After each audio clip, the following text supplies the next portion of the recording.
Këngëtarja e njohur Adelina Ismaili ka qenë së fundmi e ftuar në emisionin Goca dhe Gra, ku ka ndarë me publikun momente nga jeta e saj personale, rrugëtimi artistik dhe këngët e saj që i kanë bërë histori në muzikën shqiptare.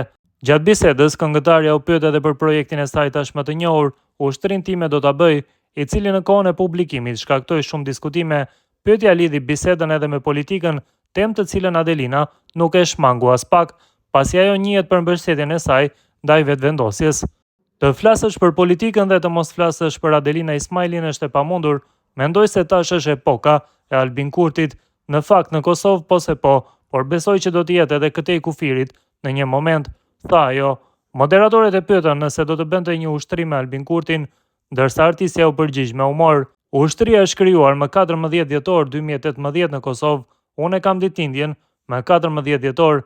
Unë besoj që Kosova e ka bërë këtë qëllimisht për atrin tim, tha ajo me të qeshur. Në vijim, Adelina shtoi se sipas saj ndikimi i kryeministrit të Kosovës po rritet dita ditës në të gjithë botën shqipfolse. Po më duket që influenca e tij po rritet kudo që ka shqiptar, por duket se koha e tij po vjen. E kam një bindje që nuk do të kufizohet vetëm në Kosovë, tha Adelina.